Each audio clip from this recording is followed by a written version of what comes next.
नमस्कार, स्वागत है मेरे चैनल पर। आज मैं लेकर आई हूँ बहुत ही टेस्टी और यूनिक रेसिपी मूंग दाल के मीठे वड़े। ये पारंपरिक मिठाई स्वाद में बिल्कुल गुलाब जामुन की तरह होती है और इसे बनाना तो बहुत ही आसान है। तो चलिए इसे बनाते हैं। इस मिठाई को बनाने के लिए हमने यहाँ पे 1 कप मूंग दाल को भिगो लिया था 2 घंटे के लिए, और ये अच्छी तरह से अब फूल चुका है और इसे हमने अच्छी तरह से धुल भी लिया है। तो इसे 2-3 पानी से धुल लीजिए। अच्छे से धुलने के बाद इसे हमें ले लेना है एक मिक्सर जार में और इसका हम पेस्ट तैयार कर लेंगे। तो इस तरह से हमने थोड़ा सा डाल के इसका पेस्ट तैयार कर लेते हैं। 2 बार में मैं इसका पेस्ट तैयार करूँगी और ले लेते हैं इसे किसी गहरे बर्तन में या फिर किसी थाली में, क्योंकि इसे हमें फेंटना होता है। तो इस तरह से हमने पीस लिया है। थोड़ा बहुत दरदरा है मेरा, बहुत ज़्यादा दरदरा नहीं होना चाहिए, हल्का सा दरदरा है तो कोई बात नहीं। तो इस तरह से हमें इसे पीस कर ले लेना है और इसे हम हाथ से ही फेंट लेते हैं। तो तकरीबन 5 से 7 मिनट तक हमें इसे फेंटना है इस तरह से। और फेंटने से क्या होता है कि ये फ्लफ़ी हो जाता है और जब ये चाशनी में जाएगा तो बहुत अच्छा से चाशनी को एब्जॉर्ब कर पाएगा। तो इसलिए हमें फेंटना बहुत ज़रूरी है। और जब हम इसे फेंटेंगे तब ये इसका कलर चेंज हो जाता है, थोड़ा सा सफ़ेद सा दिखने लगता है और ये हल्का सा हो जाता है। तो इस तरह से इस मिठाई को बनाने के लिए हमें फेंटना बहुत ज़रूरी होता है। तो सबसे पहले ये काम हमें कर लेना है। और ये हमने फेंट लिया है। इसमें हम डाल देते हैं लगभग आधा चम्मच इलायची पाउडर और थोड़ा सा हमने यहाँ पे फूड कलर डाला है। तो ये ऑप्शनल है फूड कलर डालना। मैंने हल्का सा इसमें डाल दिया है 1 पिंच के लगभग, क्योंकि थोड़ा सा बढ़िया सा कलर आ जाता है इसमें, तो इसलिए हमने यहाँ पे डाला है। वैसे बिना कलर के भी आप बना सकते हो, बढ़िया बन के तैयार होगा। और अब चलते हैं एक कोई गहरा बर्तन ले लेते हैं जिसमें हमें चाशनी इसके लिए तैयार करना है। चाशनी बनाने के लिए हमने यहाँ पे 1 कटोरी चीनी लिया है और उसी कटोरी से 1 कटोरी पानी और डाल देते हैं और आधा कटोरी और पानी डालेंगे। आधा कटोरी से थोड़ा सा कम रहेगा। तो इस तरह से हमें इसमें पानी ऐड कर लेना है और इसे हमें चीनी को मेल्ट कर लेना है, यानी कि पकाकर गला लेना है अच्छी तरह से, क्योंकि चाशनी हमें तार वाली नहीं चाहिए। जिस तरह से गुलाब जामुन के लिए चाशनी हम तैयार करते हैं ना, ठीक उसी तरह से हमें इसकी चाशनी तैयार कर लेनी है, यानी कि हल्की सी चिपचिपी चाशनी चाहिए बस।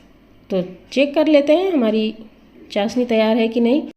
तो हमें थोड़ा सा लेकर हाथ से चेक कर लेना है। चाशनी एकदम चिपचिपा सा होना चाहिए और ऑयल जैसे चमक होनी चाहिए उसमें। तो चाशनी हमारी बनके तैयार है। इसे हम करते हैं एक तरफ और इसे हम ढक देंगे। चाशनी गर्म होना ही चाहिए, तो इसलिए हमें इसे ढक कर रखना है चाशनी को। और अब रख लेते हैं कढ़ाई और कढ़ाई में डाल लेते हैं अपने पसंद का कुकिंग ऑयल, जिसमें हमें मूंग के बड़े को तलना है।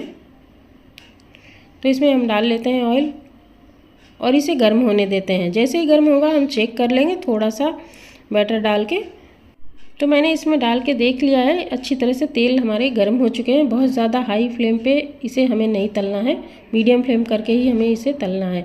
तो ये गर्म हो चुका है और इसमें हम अब गोला गोला बड़े करके डाल देते हैं। जिस तरह से हम पकौड़े बनाते हैं उसी तरह से हाथ से ही हम यहाँ पर डाल रहे हैं। तो साइज़ आप अपने हिसाब से समझ लीजिए, छोटा बड़ा जैसा भी बड़े आप तैयार करना हो आप कर सकते हो इस तरह से। और हमें इसे मीडियम फ्लेम पे ही तलना है, बहुत हाई फ्लेम पे नहीं तलना है, नहीं तो जल्दी से ये लाल हो जाएगा और अंदर से कच्चा रह जाएगा। तो इस तरह से हमें इसे, तो जितना कढ़ाई में आ जाए एक बार में तेल, जितना तेल हो उसी हिसाब से आप बड़े इसमें डालिए। तो बड़ों को क्या है कि जब नीचे से थोड़ा सा टाइट हो जाए तब हम इसे पलटे से हम उलट पुलट करेंगे। तो अभी इस तरह से हम तेल को उसके ऊपर डाल के थोड़ा सा टाइट कर लेते हैं। फिर उसके बाद हम इसे दूसरी साइड के लिए पलटेंगे। तो इस तरह से हमें कर लेना है, इसे तलना है। और जब तक कि इसमें अच्छा सा गोल्डन ब्राउन ना हो जाए, अच्छा सा कलर ना आ जाए, लाल ना हो जाए आपके बड़े, तब तक हमें इसे डीप फ्राई करना है। तो आप देख सकते हो बड़ों में हमारे अच्छे से कलर आ चुके हैं। इसे हम निकाल लेते हैं और इस तरह से हमें इसे तल के ले लेना है। और जैसे ही तल के निकालना है उसी तरह से हमें चाशनी में इसे डाल देना है। चाशनी गर्म होनी चाहिए, ये बात ध्यान रखिए। ठंडी हो गई हो चाशनी तो उसे गर्म कर लीजिए और फिर उसमें डालिए। और इस तरह से हमने दूसरा बैच भी इसमें डाल दिया है ऑयल में। तो सारे बड़ों को हमें इसी तरह से तल के निकालना है, बहुत ज़्यादा हाई फ्लेम पे नहीं तलना है, ये बात ध्यान रहे। और इसे हमें लो टू मीडियम फ्लेम पे तल के निकालना है। और इस तरह से इसे डालने के बाद हमें उलटते पुलटते हुए इसे अच्छी तरह से सेक लेना है, तल लेना है। और जब इसमें अच्छा सा कलर आ जाएगा तब हम इसे निकाल लेंगे और निकाल के इसे हमें तुरंत चाशनी में डाल देना है। तो इस तरह से हमने इसे निकाल लिया है और इसे हम चाशनी में डाल देते हैं। इसी तरह से दूसरा बैच भी हम तल के निकाल लेंगे और फिर हम चाशनी में डालते जाएंगे। तो आप देख सकते हो ये बनाना बहुत ही आसान है। इसमें तारीफ सिर्फ यही है कि इसको हमें अच्छी तरह से फेंटना होता है, तभी ये चाशनी को एब्जॉर्ब कर पाएंगे। ये अच्छी तरह से लाल हो चुके हैं, इसे हम निकाल लेते हैं और एक साथ ही हम चाशनी में इसको डीप कर देंगे। तो इस तरह से हमने इसे निकाल लिया है और इसे भी हम डाल देते हैं। और अगर चाशनी ठंडी हो गई हो तो इसे हमें गर्म करके ही डालना है, गर्म कर लेना है। आप रख लीजिए कुछ मिनट के लिए, चाशनी अच्छी तरह से ये गर्म हो जाएगी और फिर इसको हमें छोड़ देना है तकरीबन 2 से ढाई घंटे के लिए। ये बढ़िया सा चाशनी को एब्जॉर्ब कर लेगा।